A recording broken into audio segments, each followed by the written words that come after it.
HGTV. It's available to nearly 100 million homes in the United States. And who doesn't love Chip and Joanna Gaines and their Texas corny humor, and the Property Brothers? All 10 of their shows, or whatever number they've got on there now. David Bromstad, Christina Onstead, formerly Christina L. Musa of Flip or Flop, Hillary and David on Love It or List It, and then, of course, countless shows about flipping. Flip this house, flip that house, flip my house, flip somebody's house, for God's sake. It's the network that made every young couple just out of diapers experts on real estate and renovation because they watched a TV show. HGTV, Friend or Foe. Mixing it up with Pete and Maureen, coming up next.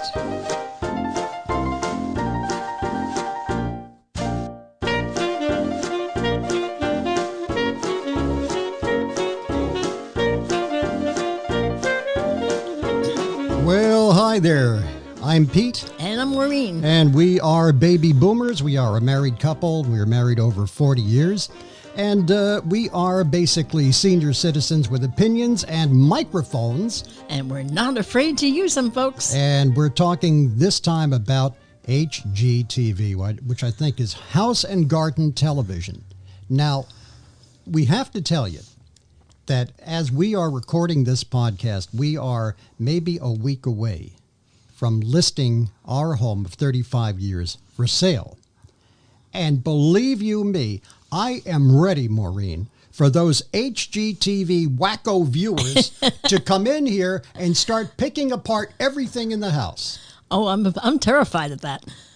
I don't even want to think about it. I mean, ladies and gentlemen, I have to confess to you that bless me, Father, for I have sinned. We do not have an open concept house. This house was built in 1924. If you knock walls down in this house, do you know what happens? The house falls down is what happens if you start moving walls around in this house. But I guarantee you, there's going to be the first couple that walks in the front door and they're going to say, what? No open concept? No granite countertops? No stainless steel appliances? What are we going to do? We don't want this house. Walk away. The problem is, people have learned a lot of bad things on HGTV. And it started out good. And I'm not saying that they're bad people at HGTV, no. But they're in the television business. Television business is about ratings and revenue. That's all it's about. It's really not, folks. It's really not about helping some nice young couple, 28 years old, and he's a Wall Streeter, and she's a superintendent of schools, and they're buying a summer home in Belize, and we're HGTV, we're so nice, we want to help you find it. That's not what it's about. It's about ratings. It's about revenue. We'll talk about that later in the podcast. But first of all, I want to quote here some things from an article that was written by Jeff Williams in the HuffPost, the Huffington Post, which is a respectable publication. And this goes back to the 9th of October, 2018. Okay. And his article is entitled, Bad Real Estate Lessons You've Learned from HGTV. Number 1, you find your dream home by looking at just 3 houses. Okay. Wouldn't that be nice? Right?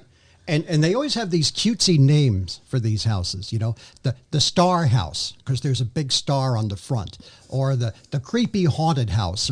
And the fact of the matter is that in many cases, the couple has already bought the home and they're in there. But that's not how television works. As I said, later on, I will explain to you how there is nothing real about reality television. Okay, I've worked in television. Believe me when I tell you, there is nothing real about it. So number 1, you're not going to find your dream home looking at 3 houses. One expert says it really takes several months, sometimes over a year, and looking at hundreds of houses. I hope we don't have to do that. I hope we don't. I hope, because we're 66. We don't have that long. We don't have hundreds of years to look for a house. Number 2, even if a house is expensive, there's a way that you can buy it. Can I say BS to that? I think you can. People have unrealistic views of what they can afford to buy. Well, you know what? Maybe there's a caveat on that. Mm-hmm. I mean, you can afford to buy it, but can you afford to keep up with it? Yeah. You might buy it. You can sign all the papers. You make your down payment. You make your first month's mortgage. You bought the house. I'll give you an example. You're watching Chip and Joanna. Okay. And they're showing you these beautiful 3-4 bedroom homes in Waco, Texas, for $110,000.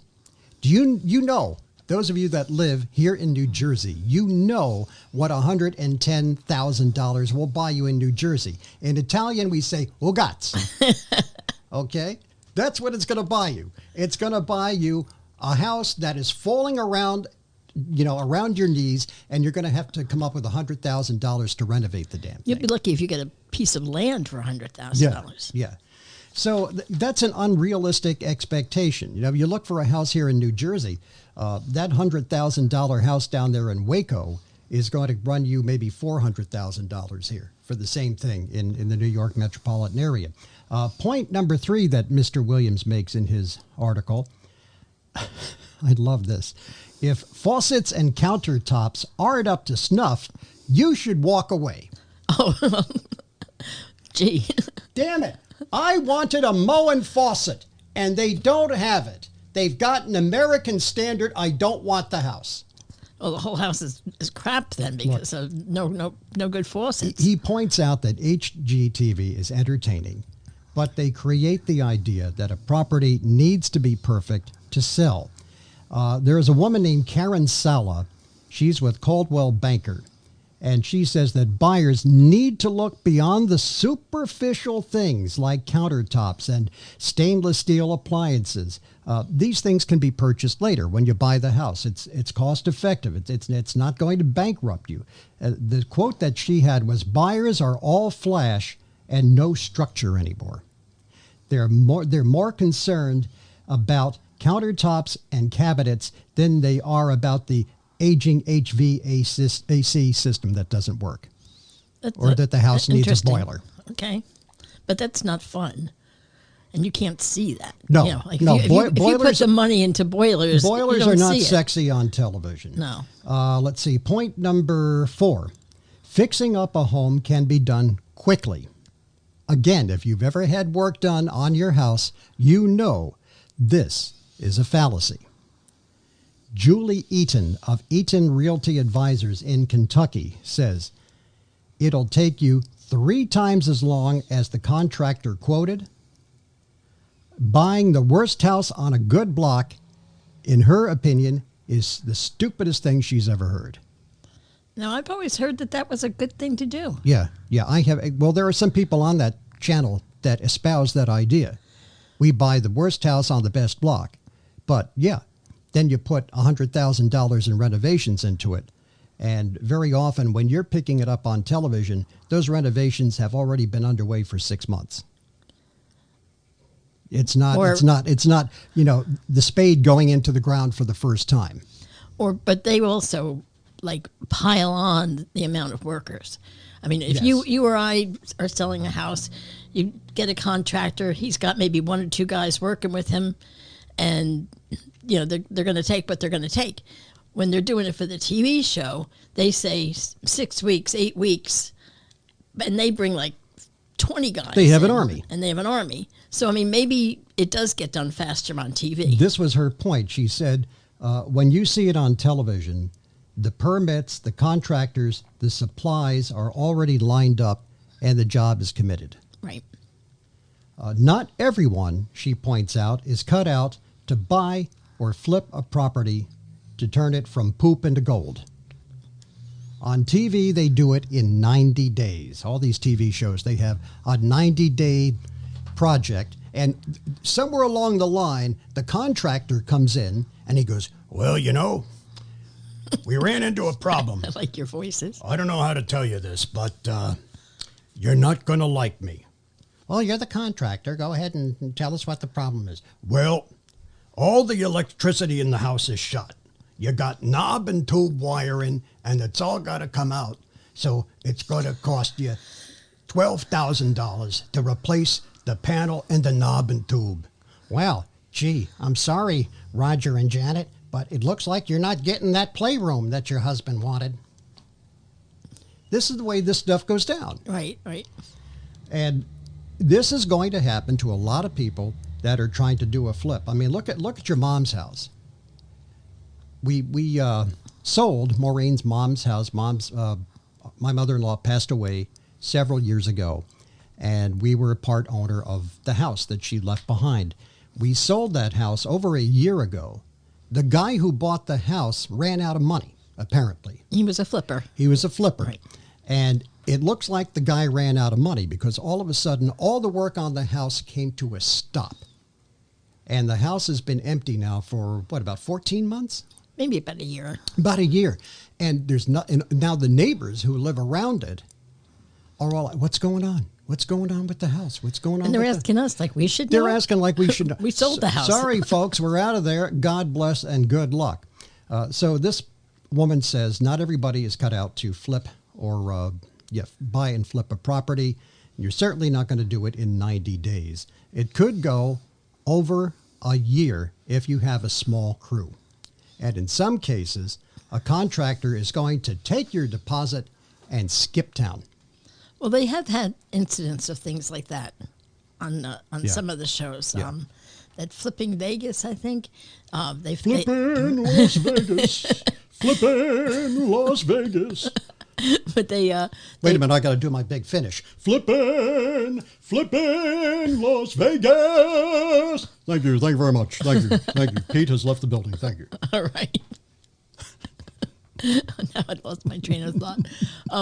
No, but they have had cases where the contractor either like didn't do what they were supposed to do, or like painted the place the wrong color and they had to redo the whole thing. I mean, they've had screw ups. Mm-hmm. So they are pseudo realistic. Now, the one that I alluded to at the start of the show, open concept. Let me tell you something. This is the biggest crock of crap I've ever heard of. Open concept. Because we have to see little Jonathan. And don't you love it when a couple is, they have this crying need to buy a new house because the woman is pregnant. And, well, we have to have a 5-bedroom house for little Jonathan. Right. This is their first kid. Yeah. And they need like 4 bedrooms, 3 baths, a playroom, a media room, finished basement, open concept. For little Jonathan. Because Jonathan will like it. Yeah. Or when they show, I love this, when they show the property.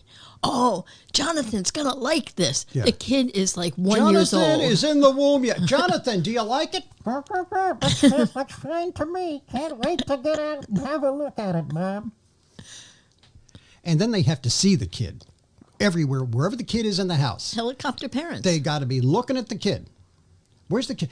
I can't see Jonathan. I can't see Jonathan from the kitchen. I can't see Jonathan from the living. I can't see Jonathan from the dining room. Well, can I be really politically incorrect right about now? Why never stopped us on this show before. I mean, when our kids were little, now granted, our oldest is 40, so I mean, we're talking some time. There were things called playpens. And you put the kid in the playpen with their toys where they couldn't get into anything. You are imprisoning the child. You are crushing their spirit, putting them in a playpen. Oh, God, help us. You are shrinking their world into a 10 square foot prison. I'm sorry. You want a tissue? I'm losing it. Terrible thing to do. Put a kid in a playpen. What's wrong with you? Oh, I'm just being silly, I guess. Baby police are going to come and get you. Open concept. Here is the real reason why open concept is something that you see on almost every HGTV show. It's not because the home buyers or the homeowners want it. Gee, honey, I have a great idea. Let's buy a house that doesn't have any walls. Huh? What? I'm sorry, but when I think about this, it makes me feel crazy. Open concept is there because the producers want it there. And why Because do they want it there? HGTV wants it there, the executives, because they found out that men will not watch these shows unless somebody is swinging a mallet, doing demo, busting something up, Demo day. doing something manly. And if you can get a hot looking girl to do it, like Christina El Musa, that's a bonus. She never lifts a hammer, though. No. But if you can get a good looking girl to swing the mallet and bust through a wall, that's ratings gold. And then double gold Yeah. is if you can get a woman carpenter, like on Trading Spaces Yes. with Amy Wynn. Amy Wynn Pastor. Who didn't love Amy Wynn Pastor? Come on, guys. She was gorgeous, and she had a tool belt, and she used tools. And she wasn't afraid to use them. Yeah. But we digress. Yeah, that's there was an article here at countryliving.com dated 12/28/19, so a very recent article, the day after my birthday. Ooh. Son of a gun. And the article says there's a wild reason why HGTV features so many open floor plans. The network's executives push the concept because it gets male viewers. Guys like to watch sledgehammers taking out walls. It's for TV. It is not for the homeowner. It is not for the benefit of the family or the house. It is for the benefit of the show. HGTV host Lulu Garcia Navarro said, "Dudes will only watch HGTV if they're sledgehammers. This is how you get your boyfriend to sit on the couch with you and watch the shows. We live in houses without walls because it looks good on TV." On TV. But think about it. The kitchen is the messiest room in the house, at least in our house. I mean, there's always some dishes in the sink. There's something on the table. The stove has some pots on it or whatever. It is not the first place I want to look at when somebody walks in the door. In fact, if I could hide it, all the much the better. See, if we had an open concept, it could be like, "Hey, Pete, Maureen, nice house. What the hell happened in your kitchen?" You don't need your guests to see everything. And you certainly don't need to see everything as soon as you walk into the house. Where is the fun of taking people on a tour of your new house? Oh, the West Wing. That is the fun of owning a new house. It's part of the fun, I think, of having company. You don't want people walking into the front door and saying, "Oh, can I see your house, Pete?" "Yeah, look to the left. Look to the right. Okay, look behind you. Okay, you saw it." Yeah. I'm not into it. Also, another pet peeve that I have about HGTV Well, we got them going now, folks. is, and I said this at the start of the show, there is nothing real about reality TV. It can't be. I did television briefly, thank God. And I discovered, and I was doing traffic reports on television, where you stand in front of a map or a bunch of TV screens and you talk about, well, there's an accident on the Gowanus and it's backed up all the way to Antarctica and you better take the BQE. And if I so much as moved too far to the left or too far to the right, or if I tried to be funny and stepped toward the camera, our director you wear a thing in your ear called an IFB, an interruptible feedback earpiece. And what you're hearing is what's on the air, but you're also hearing the producer and the director. And they'll say to you, 15 seconds, 30 seconds, 10 seconds to commercial, wrap. We're running light, go long, stretch it out, Pete. And if I took a step too far to the left, too far to the right, or toward the camera, I would hear the director going, "Don't do that. Don't do that." Because it threw them for a loop. They didn't know what to do because you were spontaneous. And spontaneity doesn't work on television. Everything is scripted. Even when the news goes on at 7 a.m. Well, good morning. Welcome to January 1st. It's New Year's Day, 2020. Oh, it's a new decade. What a great new year. There's a teleprompter in front of them, and they're reading that right off. And the director knows where they are in time, what camera has to be on when they get to a certain paragraph or a certain line. There is nothing there's no spontaneity to television. It's not cinema verite. As much as we're throwing a French word there. I had to use my university degree somewhere. So here is another article. This one is by Mario Loveland. Nice name. And it appears in something called Ranker. And it says, all your favorite HGTV shows are totally fake.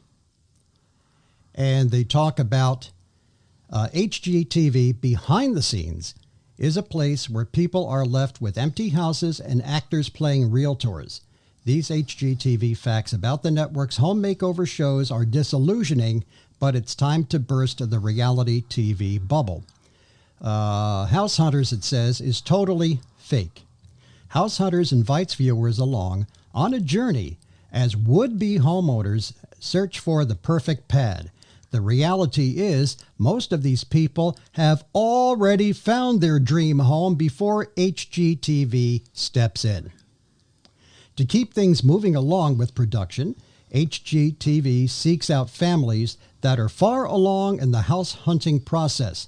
They go back and revisit homes that the subjects have already seen and pretend that they are looking at them for the first time.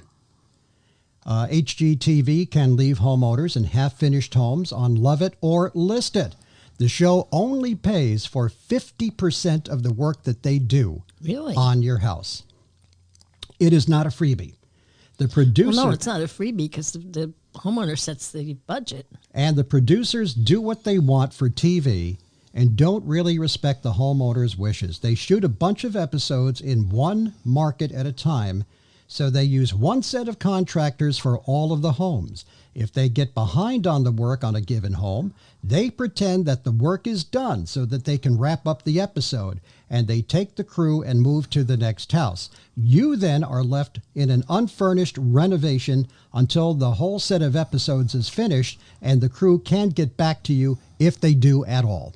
Wow.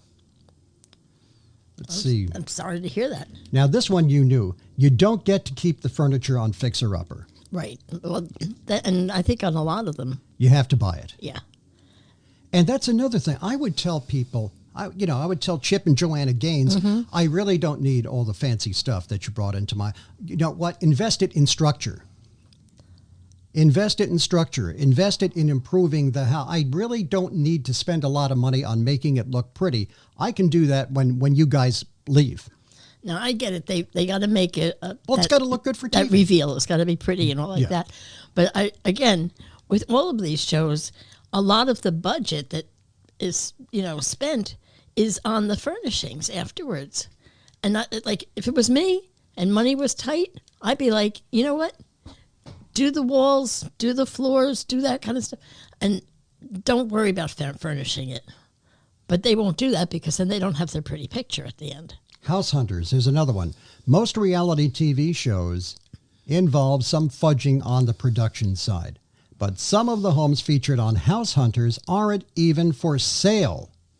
Bobby Jensen, who appeared on the episode entitled Spreading Out in San Antonio, admitted that 2 of the properties that her family visited actually belonged to their personal friends, and the homes were not for sale. Wow. I hate that. I get that there has to be a certain amount of showmanship and, for ratings and but to be so completely dishonest, that really... Television doesn't work on a real timeline. When you're trying to produce a 30-minute show, which is actually closer to 20, I think it's about 22 minutes of showtime and 8 minutes of commercials now. So you're trying to knock out a 22-minute show or a 44-minute show for a 1-hour telecast and get somebody to look at all of these houses, and it could be 50 houses, 100 houses. You're going to show 3 of them.